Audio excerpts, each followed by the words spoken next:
Segunda-feira, dia 27 de outubro, Dia Mundial do Patrimônio Audiovisual. E você confere no seu Rede Auto Tietê News. Suspeitos do roubo do Louvre são presos em Paris. Encontro entre Lula e Trump traz avanço de negociações. O Auto Tietê conta com mais de 6 mil vagas de emprego na região. Tem seu Resenha na Rede com Lucas Barreiros e uma entrevista exclusiva sobre um curta-metragem, para não dizer que não falei de Flora. Está no ar o seu jornal.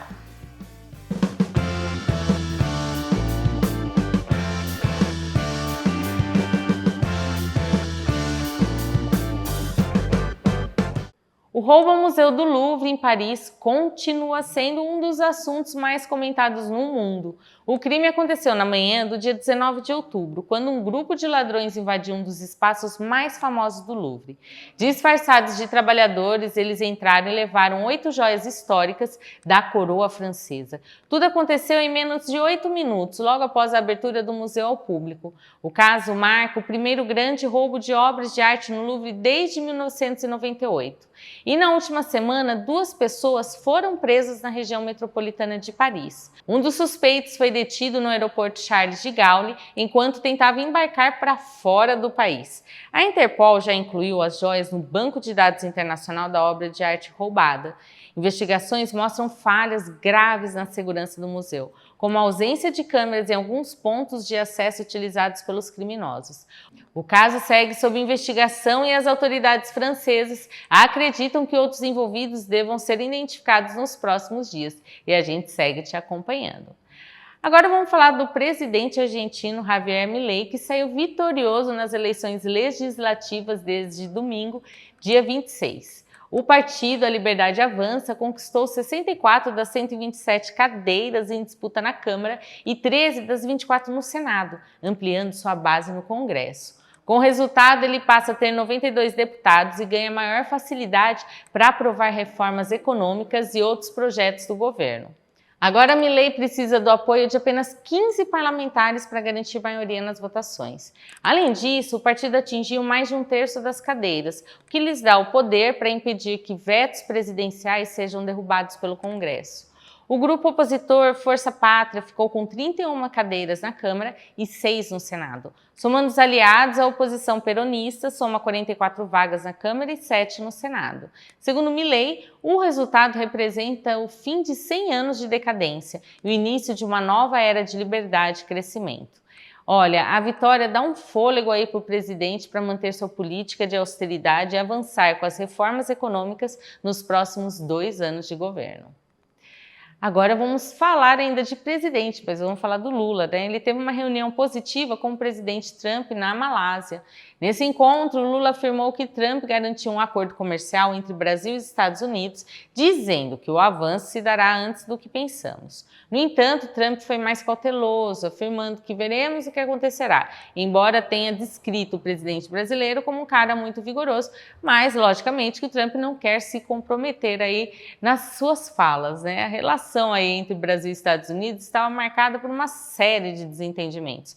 No início de agosto, o governo americano aplicou tarifas de 50% sobre produtos brasileiros, como café e suco de laranja. Durante a reunião, o presidente Lula entregou a Trump um documento onde expõe argumentos contra as tarifas, afirmando que a tarifa se baseia em informações equivocadas e apresentando também a possibilidade de suspender esse aumento tarifário durante as negociações.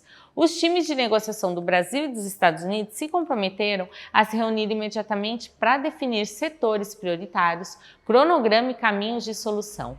O presidente Lula se diz confiante de que teremos um acordo aí em breve. Vamos ver o que vai dar essa novela ainda, né? Agora vamos falar do segurança David Ferreira, de 45 anos, que foi preso nessa segunda na cidade de Arujá. Ele era considerado foragido e é acusado de agredir o empresário Paulo Vinícius dos Santos, de 35 anos, em Guarulhos. A vítima ficou desacordada na calçada e morreu dias depois, na sexta-feira, dia 24, vítima de traumatismo craniano. O crime aconteceu na madrugada do dia 19 de outubro, na porta de uma adega em Guarulhos. Imagens de câmeras de segurança mostram o momento em que o empresário discute com segurança, leva um soco no rosto e cai de costas no chão. Ele ficou inconsciente por quase 2 horas sem receber socorro. O agressor e outro homem ainda foram vistos carregando a vítima para um local ali mais escondido, que teria dificultado o resgate. Segundo a família, os documentos do empresário foram retirados, impedindo a identificação rápida. O socorro foi acionado apenas por volta ali das 4 horas da manhã, quase 2 horas depois da agressão. Vinícius foi levado ao Hospital Municipal de Guarulhos sem identificação e posteriormente transferido para um hospital particular, mas não resistiu aos ferimentos. Talvez se ele tivesse sido socorrido um pouco antes, logo que aconteceu.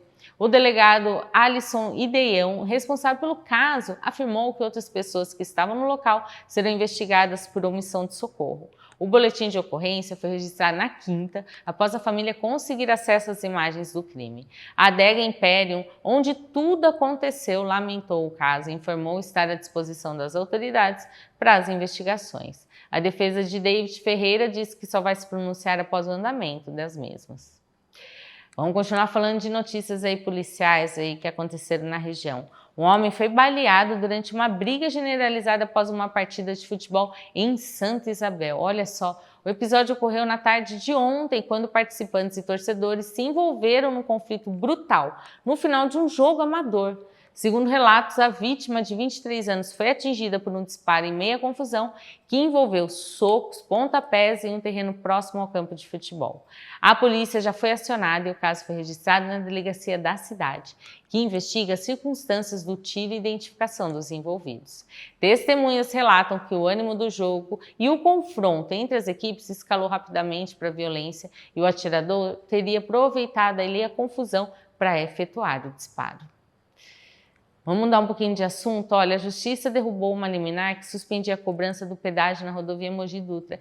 Essa história do pedágio, que a gente já falou tantas vezes aqui no jornal, já foi falado da liminar, agora mais uma cena dos capítulos que se estenderão por um tempo, A decisão foi tomada na última sexta e autoriza a concessionária Ecopistas a retomar a cobrança imediatamente. A liminar tinha sido concedida após um pedido das prefeituras das cidades do Alto Tietê que questionavam o impacto econômico do pedágio para moradores da região. Segundo a concessionária, a cobrança é fundamental para garantir a manutenção, a segurança e os investimentos na via. Já as prefeituras de Mogi e das cidades vizinhas afirmam que a tarifa prejudica trabalhadores que utilizam a rodovia diariamente. O pedágio localizado na altura do trecho de Aruanã já voltou a ser cobrado, mas o caso ainda pode ter novos desdobramentos, já que o consórcio estuda recorrer da decisão. E no próximo bloco, mais de 6 mil vagas de emprego na região do Alto Tietê. Tem a Semana do Servidor em Guarulhos e muito mais. Já eu estou de volta com o seu jornal, que te mantém sempre bem informado.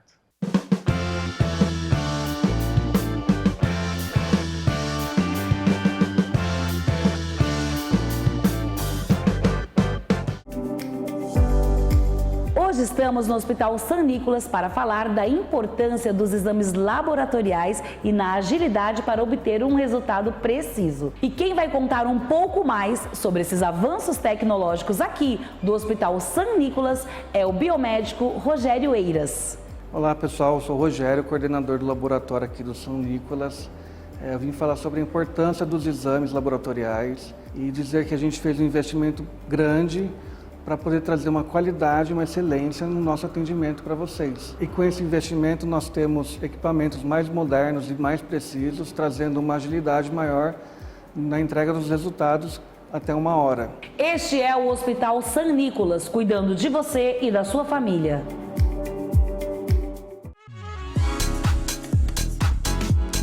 Nova coleção já chegou aqui na Lea Fashion. Primavera-verão veio com tudo, com peças finíssimas para você arrasar. Com cores vibrantes, peças leves e estilosas para a estação mais vibrante do ano. Modelagens confortáveis com uma cartela de cores que é a cara da estação. Quero te mostrar essa peça para o seu dia a dia. Um tecido leve de seda com estampas de frutas que são tendência. Caimento perfeito e uma cor viva.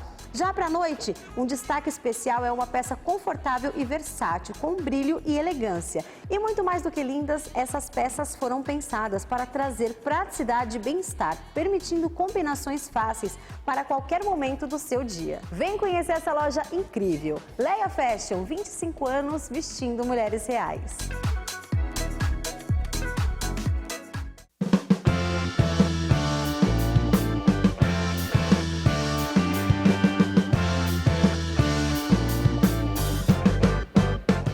E cidades do Alto Tietê disponibilizam mais de 6 mil vagas de emprego nessa segunda. É muita vaga, né, gente? As oportunidades, olha, elas estão distribuídas entre Mogi, Suzano, Arujá e Itaquá.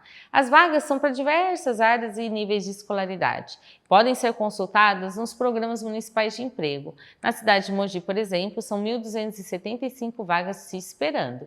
Os interessados podem se inscrever na plataforma Mogi Conecta. Em Suzano, a oferta chega a 1.188 vagas. As inscrições devem ser feitas pelo site do programa Mais Emprego ou presencialmente na Avenida Paulo Portela, número 210, no Jardim Paulista, e também no Centro Norte, que fica dentro do Nagum, lá no Dona Benta. Itaquaquecetuba é a cidade com o maior número de oportunidades. São 3.305 vagas e os candidatos podem enviar o currículo pelo formulário online ou também comparecer à sede do programa na Rua Dom Tomás Frei, número 89, no centro. Guararema também tem o Serviço de Atendimento ao Trabalhador, o SAT, que disponibiliza 302 vagas. Já Arujá são 98 vagas na cidade. As oportunidades abrangem diferentes setores, incluindo comércio, indústria, serviços e logística. Para mais detalhes sobre a vaga e o benefício, como se inscrever, é importante consultar os canais oficiais das prefeituras ou dos centros de emprego locais. Ainda falando em oportunidade de emprego, a Prefeitura de Itaquá abriu um novo concurso público com salários de mais de R$20 mil. As vagas são para diferentes níveis de escolaridade, ensino médio, técnico e superior. E os interessados devem fazer a inscrição exclusivamente pela internet, no site oficial do processo seletivo. Os candidatos devem ficar atentos aos prazos, reunir documentação como diploma ou certificado de ensino, CPF e documento de identidade para planejar sua preparação para a prova. Essa é uma oportunidade para quem busca estabilidade, remuneração e trabalho na administração pública municipal de Itaquá. Para mais detalhes sobre o edital, vagas e cronograma, acompanhe o site www.itaquaquecetuba.sp.gov.br. Suzano marcou presença na EcoExpo 2025 e reforçou o compromisso com políticas ambientais. O evento nacional reuniu especialistas e gestores públicos para debater soluções em gestão de resíduos, reciclagem e energias renováveis. A Prefeitura participou de uma das maiores feiras de sustentabilidade do país, realizada na Expo Center Norte, em São Paulo. O evento reuniu representantes de diversos setores para discutir os desafios e as soluções na gestão ambiental. Representando o município, estiveram presentes o secretário de Manutenção e Serviços Urbanos, Samuel Oliveira, e o diretor administrativo da pasta, Hamilton Peixoto. Além do secretário do Verde do Meio Ambiente de São Paulo, Rodrigo Achiuchi, eles acompanharam as discussões técnicas e conheceram inovações que podem ser aplicadas em Suzano e que está no Alto Tietê, né? Um dos destaques do evento foi a participação do Rodrigo Achiuchi como painelista, destacando o painel estratégico dos municípios da construção de políticas ambientais eficazes. Segundo ele, planejar o desenvolvimento urbano com foco em sustentabilidade é garantir qualidade de vida hoje e no futuro. Existem várias ações de sustentabilidade promovidas pela Prefeitura, inclusive o lançamento do primeiro ônibus movido a biometano, um combustível renovável e menos poluente. E a gente segue atualizando sempre vocês das ações das prefeituras da cidade. Por falar em prefeitura, vamos para Guarulhos agora? Olha, a prefeitura de lá anunciou a prorrogação para a Semana do Servidor 2025. O evento traz uma programação gratuita com atividades voltadas ao bem-estar, à valorização e ao desenvolvimento profissionais dos funcionários públicos municipais. As inscrições devem ser feitas pelo portal do Servidor de Guarulhos e as vagas limitadas. Olha, a cerimônia oficial de abertura acontece na quarta, dia 29, às 9 da manhã, no Teatro Adamastor e vai contar com a presença de autoridades municipais. Logo depois, vai ter um psicólogo falando com um serviço especializado em segurança e medicina do trabalho, que vai fazer uma palestra especial para o pessoal. Ainda tem programação com shows, com banda da Guarda Civil Municipal e uma cantora, Natália Cavalcante, apresentando repertório com música sertaneja, MPB e rock. As atividades vão ser realizadas em 6 locais que vão ser distribuídos aí para o pessoal poder participar. Então, o evento é uma iniciativa aí da Prefeitura para reconhecer e valorizar o trabalho dos servidores, promovendo momentos de integração e aprendizado. Agora vamos falar de tempo aqui na região. Hoje o dia começou com nuvens, aí uma queda de temperatura. Quem gostou daquele calor, esquece, viu, gente? Olha, com o aumento da possibilidade de chuva isolada ao longo da tarde, o tempo amanhã vai mudar. Tempo na região do Alto Tietê vai seguir instável, com sol entre nuvens e muita ventania. O dia permanece nublado em toda a região, com risco de chuva no período da tarde. Em Suzano, os termômetros variam com mínima de 18 e máxima de 25. Em Guarulhos, a mínima fica em torno de 18 e a máxima pode chegar a 26 graus. Para não dizer que não falarei de Flora, olha que legal o tema do filme, do curta-metragem que o Renan e a Tainara vieram aqui falar hoje no nosso jornal. Tudo bem com vocês? Tudo bem. Um curta-metragem muito especial, né? Baseado na frase ali, para não dizer que não falei das flores, né? Que, assim, só vem a fomentar a cultura aqui na região. Vou começar com você, Renan. Sim. Fala um pouquinho desse filme, da ideia aí que surgiu para fazer esse filme, que originalmente não era um filme, né? Não era um filme. Originalmente foi um roteiro que eu fiz para uma peça de teatro, pra apresentar aqui na cultura de Suzano mesmo. E aí eu tive a ideia, junto com um amigo, de adaptar essa peça para um roteiro de cinema. E aí a gente então lançou através do projeto Aldir Blanc e fomos contemplados aí em primeiro lugar. Olha que legal. Produzimos, agora estamos em fase de produção. Tainara, fala, você é a Flora do filme? Eu sou a Flora, eu vou dar vida aí para a personagem Flora. Ela é uma repórter, né, que foi sequestrada na época, é uma mãe solo. E o desenrolar aí, vocês vão ter que assistir. A gente estava conversando nos bastidores, eu até falei, não falem muito do filme, que acaba contando todo o filme, né? O que a gente pode adiantar é que é um curta-metragem e que passa em que ano? Ele se passa no ano de 1975, dentro dos anos de chumbo aí do Brasil. Da ditadura, tudo. Exatamente. Então, e assim, a inspiração que veio para fazer foi desse roteiro. Teve uma inspiração, né, na vida de alguém, certo? Sim, sim. Eu tinha visto um documentário a respeito do Walter Farias. Ele foi um atendente de enfermagem na época de 1975, que trabalhava no manicômio do Juqueri. E lá ele passou a ser um paciente e sofrer as consequências de ser um paciente. Perdeu os dentes, foi levado ao eletrochoque, enfim, algumas coisas assim. Lembrando, gente, que é uma inspiração, certo? Sim. Existe coloca uma nova roupagem, né? Tanto que a Flora surge aí como uma personagem, né? Surge. A Flora não existia nessa trama toda, né? Sim. Ele pensou exatamente nesses anos de chumbo, na figura feminina e deu ênfase, né, esse foco nessa personagem que foi criada, que é a Flora. Sim. Isso, as histórias servem como inspiração aí para surgirem novas histórias, né? É um curta-metragem, ele tá já na fase ali de pós-produção, previsão final de novembro, o pessoal já pode, assim, se preparar, então. Se preparando, a gente vai lançar quando a data certa tiver já negociada. Isso.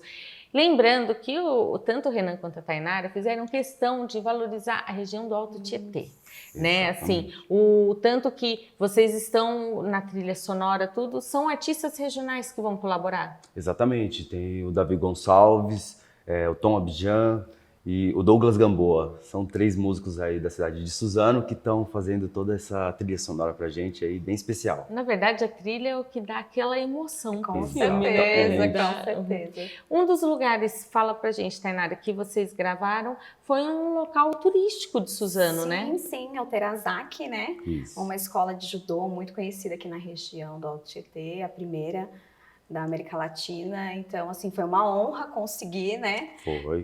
Nosso todo agradecimento a esse apoio que teve. E foi um dos locais de gravação. Teve externas também aqui pelos bairros, na Fazenda Viaduto, aqui na cidade de Suzano também.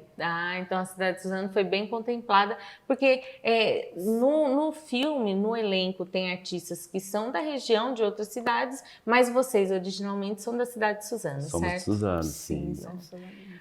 Renan, você já mexe com essa parte de filmes, de teatro faz bastante tempo? Olha, faz uns 3 anos que eu estou dentro da área das artes cênicas aí, né? Tá. E aí fui convidado para alguns filmes para participar, como figurante, como personagem. E dentro desse pessoal que estava me convidando, a gente conseguiu também já engajar esse filme. E você, Tainara, é atriz aí, já tem bastante tempo? Não, eu falo que ele me descobriu, porque é meu segundo ano de teatro, que eu faço curso de teatro aqui na cidade de Suzano também. E é minha primeira vez no cinema. Ai, que legal. E é uma honra com certeza.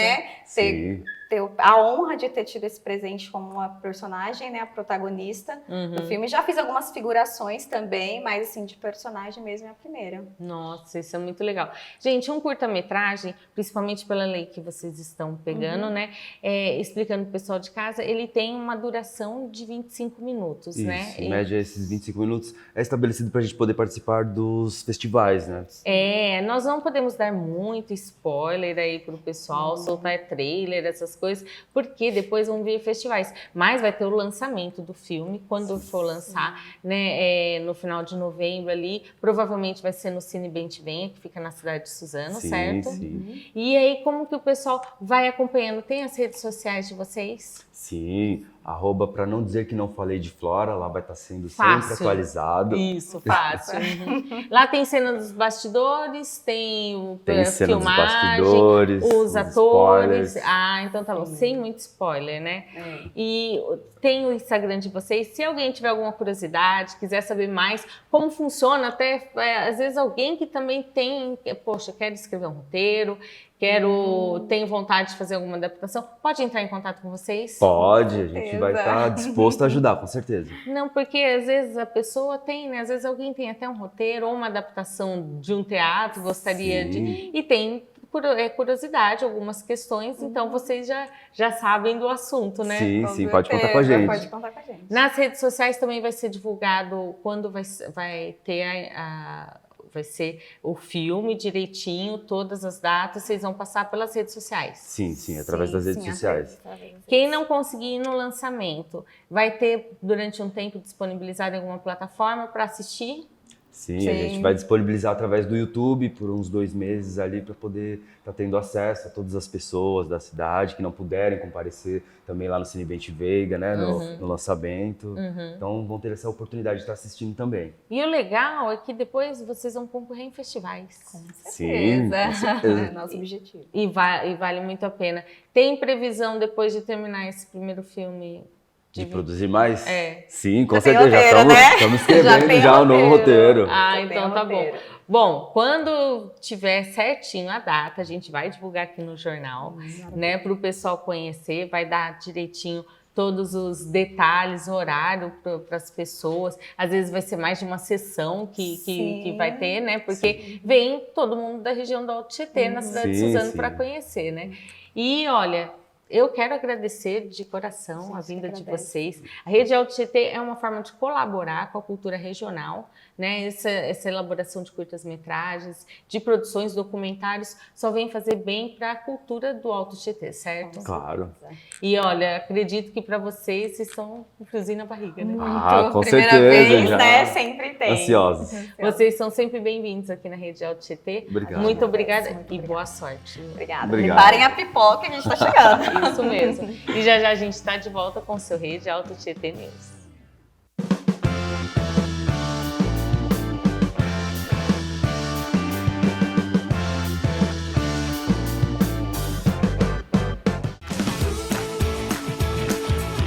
Realizar o sonho de ter design e performance de verdade começa aqui na Vigorito Nissan. Dá só uma olhadinha. KickSense 1.0 Turbo 2026 automático com painel digital, multimídia de 12,3 polegadas, você tem bônus de R$20 mil para facilitar sua compra. Aqui na Nissan Vigorito, a partir de R$ 144.990 com o seu usado na troca. Centro Adventure de 2.0 2026 com 153 cavalos, automático, câmbio CVT, banco de couro, aro 17. Aqui você encontra versões a partir de R$ 158.900. E olha só, aqui a taxa é zero, aceita o seu usado na troca e parcela a entrada em até 10 vezes no cartão.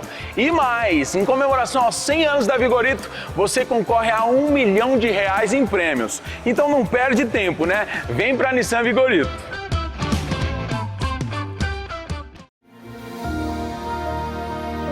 A jornada da fé começa quando nos dedicamos a causas nobres. Há mais de 20 anos, a paróquia Santa Rita de Cássia, aqui de Suzano, tem o objetivo de promover a caridade. E o Instituto Virtudes é um exemplo da dedicação da comunidade. O projeto atende mais de 700 crianças de creches aqui do município, oferecendo aulas de judô, balé e teatro, além das atividades sociais. Um trabalho que transforma a vida dos pequenos. E o caminho da devoção não para por aí. A paróquia está com novidades. A Rota das Intercessoras, que irá levar os fiéis para uma rota turística religiosa que passará por 9 cidades, começando em Suzano, com destino final no Santuário de Nossa Senhora Aparecida. Um verdadeiro caminho para se conectar com a sua fé.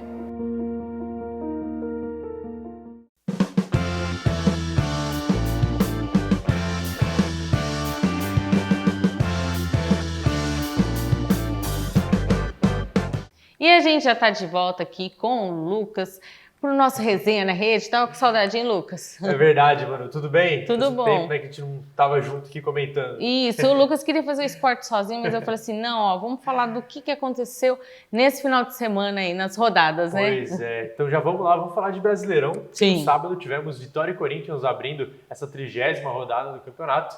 E o Timão venceu por 1-0 com gol de Charles no segundo tempo. Um lance ali que o Memphis dá aquela cruzada meia altura na área, o jogador do Corinthians tenta desviar para o gol, a bola fica viva ainda, sobra para o Charles, que cabeceia ali, ela toca no travessão e vai para o fundo do gol. O Corinthians, então, vence um jogo importante, fora de casa, consegue esses 3 pontos, para já distanciar dos times ali que brigam para fugir do Z4 e encostar mais naquele pelotão que está brigando por vaga na Libertadores.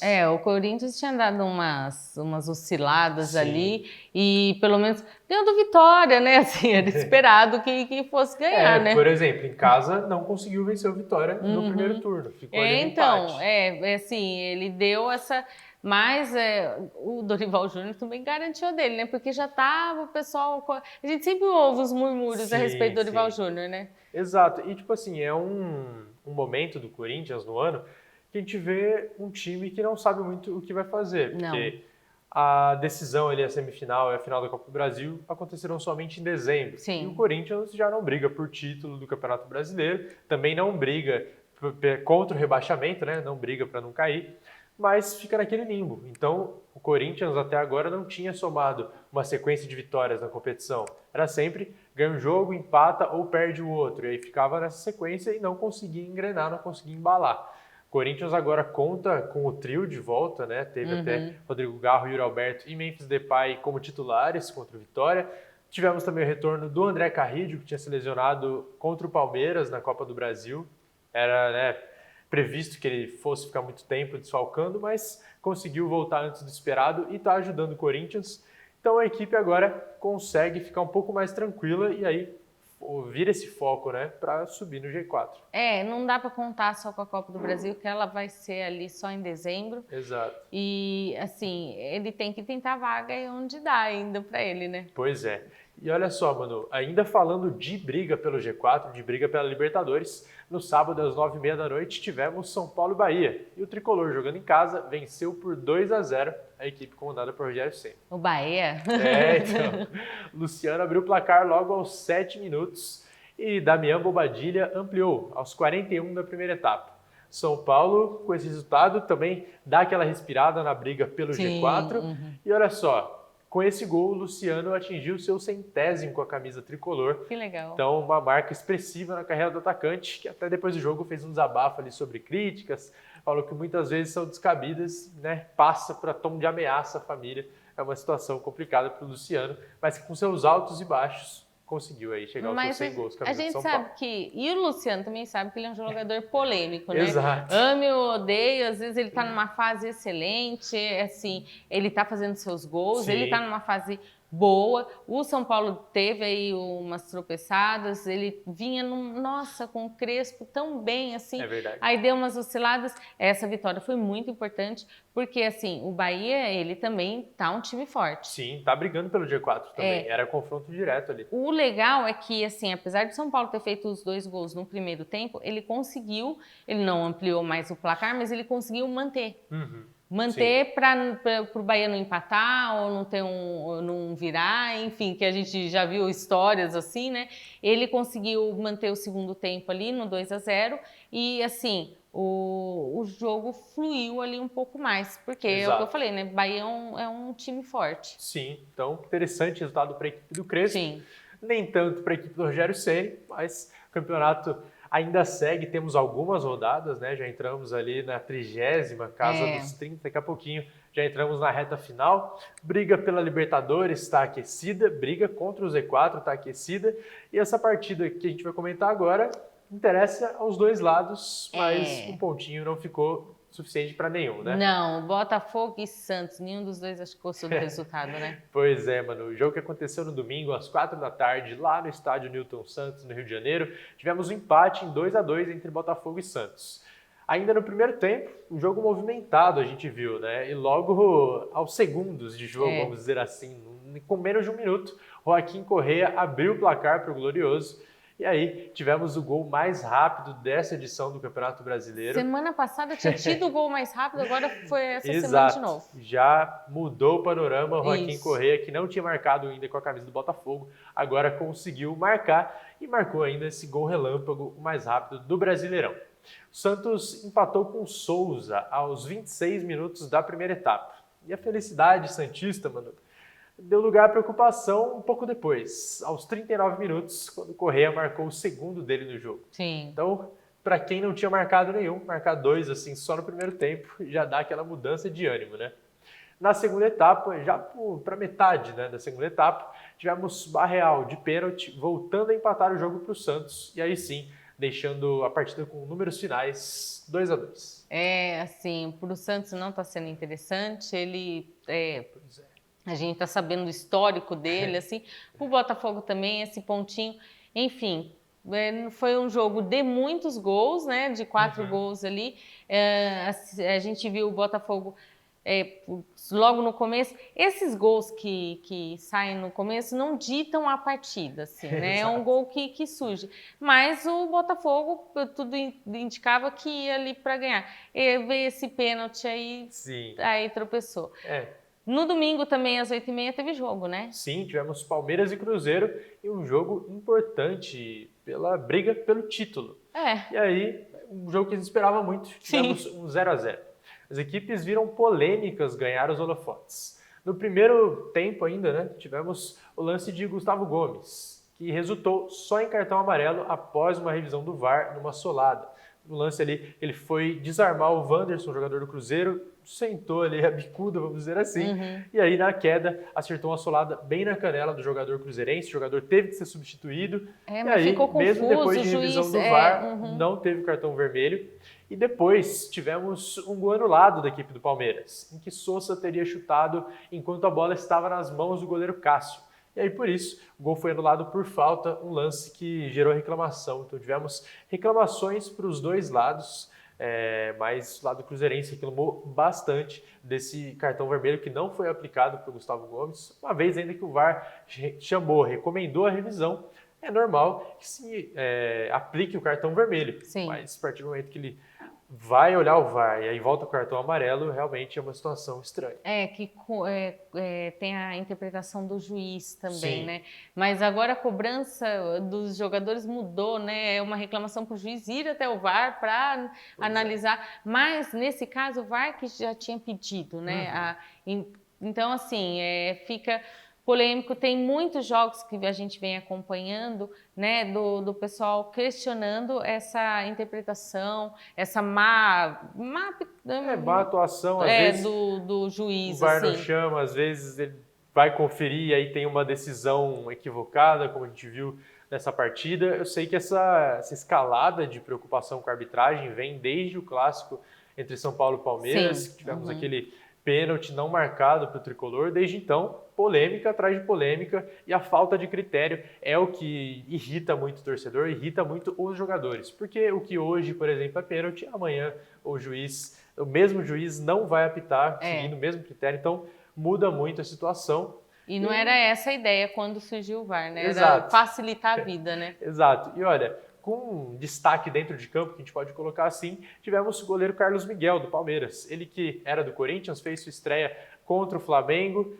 acabou sofrendo 3 gols, contra a LDU também sofreu 3 gols, e aí depois de toda essa polêmica, de todas essas críticas, fez um jogo muito seguro contra o Cruzeiro, saiu aí como o melhor da partida, ponto positivo, ponto de esperança para o torcedor alviverde, que terá pela frente aí um desafio tanto nessa semana. É, isso mesmo, já dando spoiler do que a gente vai falar, porque o Palmeiras, assim, ele tropeçou ali no Brasileirão, aí veio de empate, mas agora tem que se preparar porque tem Libertadores no meio da semana. Exatamente, Manu. Depois de um fim de semana de Brasileirão, Palmeiras e Flamengo voltam suas atenções para os jogos de volta das semis da Libertadores.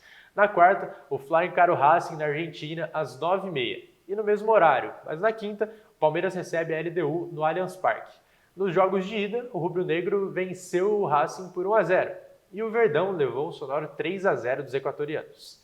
Agora, a gente aguarda as cenas dos próximos capítulos. Pro Palmeiras vem um jogo difícil. Vamos ver como é que vai ser, né? Bom, agora a gente vai sair dos campos e ir para as quadras e falar de Suzano Vôlei, que não foi muito bem, né? Exatamente, Manu. Jogando em casa, depois de estrear com vitória na Superliga, Suzano Vôlei foi superado pelo Guarulhos neste domingo às 14h. O jogo no horário diferente. Cedo, logo no almoço ali, porque domingo a gente almoça tarde, Pois né? é. E assim, Suzano até saiu na frente, levou a primeira parcial fazendo 1-0, mas levou a virada sem chance ali de retomada. A equipe suzanense volta à quadra no próximo sábado, às 6h30, quando enfrenta o Joinville, fora de casa. Então, depois desses 2 jogos na arena. Agora, vamos ver. Eu não pude estar presente, mas o jogo foi televisionado. Vi o primeiro set tranquilo, apesar do placar não tão elástico, né? O segundo set parecia que caminhava bem. O Guarulhos foi lá e virou. O que a gente estava comentando nos bastidores, o Suzano Vôlei sente muito quando acontece essa oscilação de uma vitória no set e perder no outro set, aí não adianta, o Guarulhos acabou ganhando de virada, né? Exato, Suzano sofrendo, né, com rivais. Contra o Guarulhos perdeu, contra o Renata foi superado na final, também na fase de grupos ali, vamos dizer assim, nos pontos corridos do Paulista, mas a gente torce para a reabilitação, a Superliga está só começando. Bom, a gente está falando de Suzano Vôlei, a gente sempre brinca que quando o Suzano Vôlei ganha, o Mogi Basquete ganha, mas dessa vez foi o inverso, né? Exatamente, Manu. O Mogi Basquete, que havia perdido na estreia do NBB, conseguiu uma boa vitória fora de casa na segunda rodada da competição. No sábado, às 11h, jogo cedíssimo, né? Os mogianos atropelaram o Cruzeiro e venceram por 103-83. Então, placar, nossa, é bom, hein? Coisa tranquila. E agora, a equipe se prepara para encarar o Botafogo no Gão, nessa quarta, às 7h. Olha, o Botafogo é um time bom, o time de basquete, vai ser legal. O legal é que vai ser no Gão, às 7h, então é o horário que o pessoal vai. Assim, vai, trabalha, quem a moçadinha aí que estuda tudo, não vai acabar tão tarde, então é tranquilo pro dia seguinte. E vamos lá, porque olha, faz a diferença, né? Exatamente. Torcida muda o jogo. Espero que agora o Suzano Vôlei e o Mogi Basquete ganhem. A gente fica na torcida para isso. Isso, com certeza. Bom, Lucas, quinta-feira você está de volta aí com as outras atualizações. Vai ter Libertadores aí no meio da semana. Pode ser que o nosso resenha seja até na sexta. Exatamente. Aí. Vamos ver se o Tá na Tela vai vir antes. Aí a gente vai falando para vocês no decorrer da semana. Obrigadão, viu, Lucas? Agradeço, Manu. E a gente fica por aqui. Uma ótima noite para vocês. Amanhã a gente está de volta. Tchau, tchau. Até mais.